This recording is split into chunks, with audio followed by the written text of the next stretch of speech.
खबर ग्वालियर से है। ग्वालियर में जूनियर डॉक्टरों ने अपनी मांगों को लेकर सामूहिक इस्तीफा दिया है। जूनियर डॉक्टर्स ने बताया है कि मध्य प्रदेश में सभी 3000 जूनियर डॉक्टरों ने सामूहिक इस्तीफा दिया है। ये मजबूरी में दिया है। हम अपनी माननीय से अनुरोध करते हैं कि हमारी मांगों को मान लिया जाए। कोरोना और ब्लैक फंगस के कहर के बीच मध्य प्रदेश में जूनियर डॉक्टर 3 दिन से हड़ताल पर थे। करीब 3000 डॉक्टरों ने अपनी मांगों को लेकर काम करने से ही मना कर दिया। जूनियर डॉक्टर सरकार से मुख्य तौर पर मानदेय बढ़ाने, कोरोना वायरस से संक्रमित होने पर उन्हें और उनके परिवार के लिए मुफ्त इलाज की मांग कर रहे हैं। प्रदेश सरकार ने जूनियर डॉक्टरों को हड़ताल जारी रखने पर सख्त कार्रवाई करने की चेतावनी दे दी है। तो जूनियर डॉक्टर्स आप देखिए हड़ताल पर हैं। एक तरफ कोविड का संक्रमण और दूसरी तरफ अपनी मांगों को लेकर अब सरकार से आर पार की लड़ाई। बिल्कुल काम का बहिष्कार कर दिया है। सभी 3000 जूनियर डॉक्टरों ने अपनी सेवाएं देनी बंद कर दी हैं।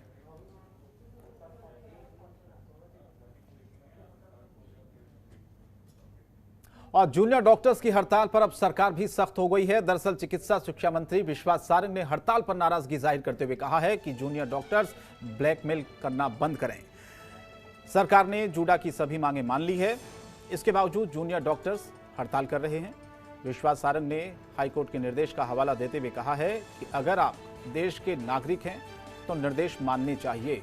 विश्वास सारंग ने कहा कि छात्र इस्तीफा कैसे दे सकते हैं। सरकार उनका स्टाइपेंड 17% बढ़ा रही है। 6% की वृद्धि पर साल करने को तैयार है। शायद ऐसा नियम देश में कहीं नहीं है और इसके बावजूद भी हड़ताल पर जाना बिल्कुल ठीक नहीं है। ये एक ब्लैकमेल करने जैसी स्थिति है।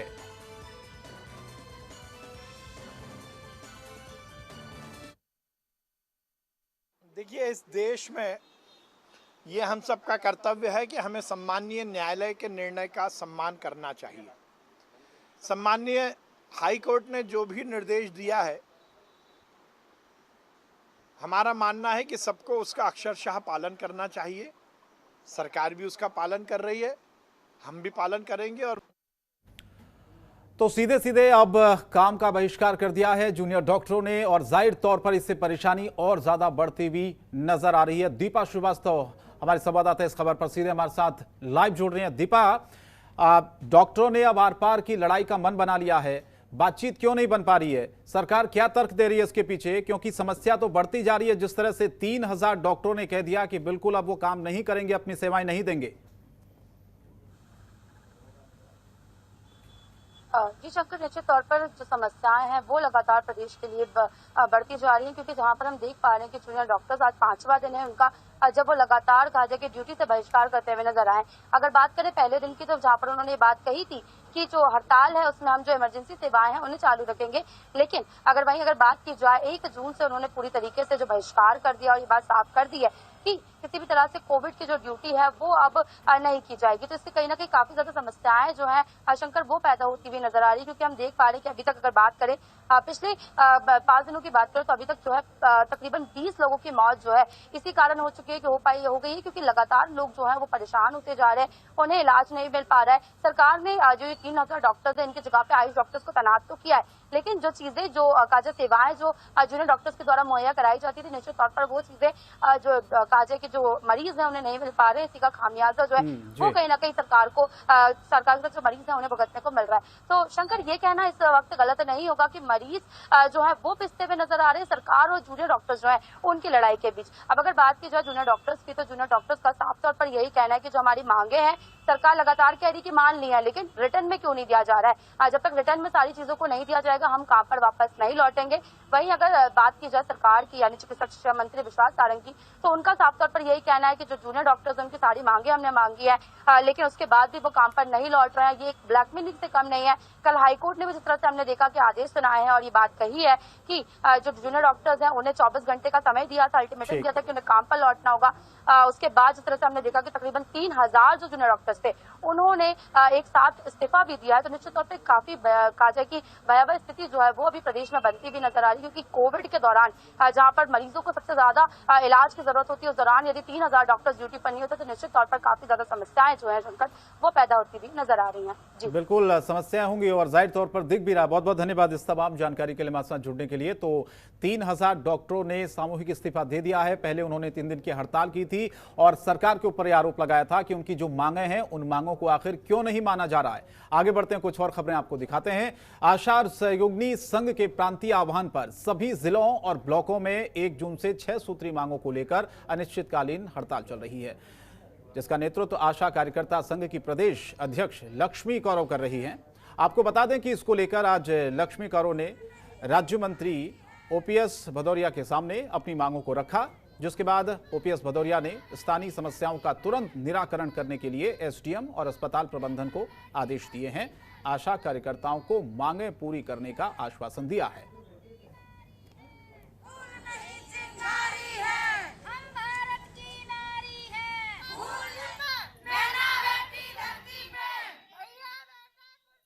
क्योंकि 2005 में जब हम काम करते थे दूध के दाम क्या है, सब्जी के दाम क्या है, और आज 2021 आ गई है, तब दूध के दाम क्या है और सब्जी के दाम क्या है। तो इस चीज़ को देखते हुए हमारा प्रोत्साहन कभी नहीं बढ़ाया गया। सरकारी कर्मचारी से भी अधिक काम हम लोगों से लिया जाता है, और तो हम लोग चाहते हैं कि हमें भी सरकारी कर्मचारी घोषित किया जाए। आप लोग देखते होंगे सरकारी कर्मचारियों की फिर भी एक ड्यूटी होती है, 6 से 8 घंटे उनका एक काम रहता है, लेकिन आशा कार्यकर्ता का 24 घंटे का काम है और बंधुआ मजदूर की तरह काम है। एक तो वो समस्या है जो स्थानीय स्तर पर हल की जा सकती है। मैंने स्थानीय प्रशासनिक अधिकारियों को कहा है कि उनकी जो स्थानीय समस्या है उनका तत्काल निराकरण किया जाए, जैसे पेमेंट की या मास्क की, सैनिटाइजर की या और स्वास्थ्य से संबंधित उपकरण की समस्या, उसे हम स्थानीय स्तर पर अभी तत्काल हल कर रहे हैं। और मध्य प्रदेश बीजेपी के अध्यक्ष बीडी शर्मा ने शुक्रवार सुबह गृहमंत्री नरोत्तम मिश्रा से उनके निवास पर मुलाकात की। दोनों के बीच बंद कमरे में करीब 1 घंटे तक बातचीत हुई। 1 सप्ताह के अंदर प्रदेश बीजेपी के 3 बड़े नेता नरोत्तम मिश्रा से मिलने आ चुके हैं। पहले कैलाश विजयवर्गीय, फिर प्रभात झा और अब बीडी शर्मा की इन मुलाकातों को लेकर राजनीतिक गलियारों में कानाफूसी तेज हो गई है। इस मुलाकात पर बोलते हुए नरोत्तम मिश्रा ने कहा कि ये सामान्य मुलाकात थी।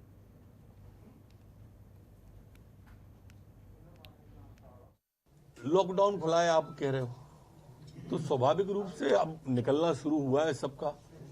मैं उनके यहाँ जाता हूँ, वो हमारे नेता हैं, अध्यक्ष हैं, वो मेरे यहाँ आए। हमारी ये सहज है, इसको पता नहीं क्यों इतना उससे ले लेते हैं अपन लोग। और प्रदेश में लगातार कोरोना के क्षेत्र में सुधार हो रहा है। हर दिन कोरोना के केस में कमी आ रही है। कोरोना के ताजा आंकड़ों की जानकारी देते हुए गृह मंत्री डॉक्टर नरोत्तम मिश्रा ने कहा कि अब प्रदेश में कोरोना के केस 3 डिजिट में आ चुके हैं और आज 798 नए केस मिले हैं, जबकि ठीक होने वाले लोग 2045 हैं। साथ ही उन्होंने ये भी बताया कि संक्रमण दर 1% से नीचे आ चुकी है। रिकवरी रेट 99% से ज्यादा है। इसके अलावा अजय सिंह के बयान पर पलटवार भी किया उन्होंने और कहा है कि कमलनाथ के ट्विटर के सुरे बेसुरे हो गए हैं और साथ ही साथ अब वो उनके अपनों को भी पसंद नहीं आ रहे हैं। तो ये सीधे सीधे उन्होंने जो ट्वीट था पूर्व मुख्यमंत्री का, उस पर भी निशाना साधा।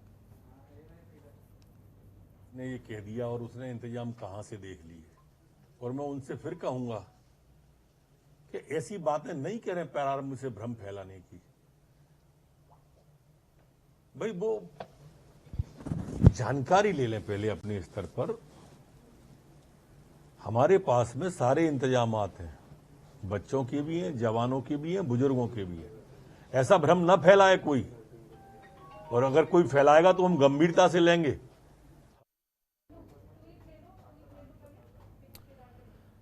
तो नरोत्तम मिश्रा ने सीधे सीधे कमलनाथ के उस बयान को लेकर पलटवार किया, जिसमें उन्होंने कहा था कि क्या तैयारियां हैं सरकार के पास तीसरी लहर को लेकर, स्वास्थ्य व्यवस्थाओं को लेकर।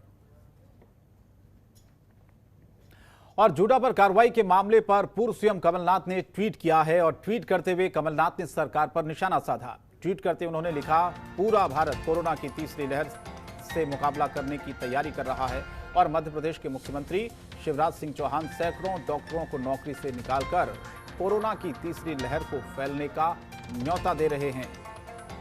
तो ये कैसी तानाशाही है, आप प्रदेश की जनता को मौत के मुंह में धकेल रहे हैं।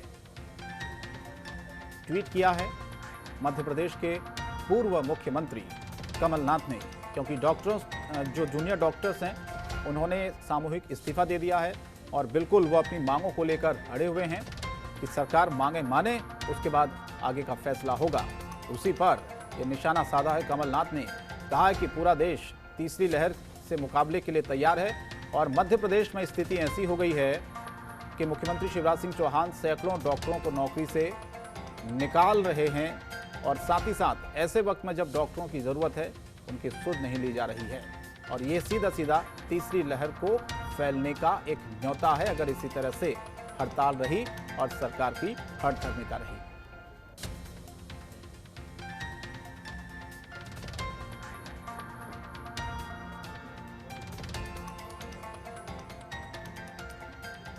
नीरज श्रीवास्तव स्टेट हेड हमारे साथ इस वक्त जुड़ रहे हैं फोन लाइन पर।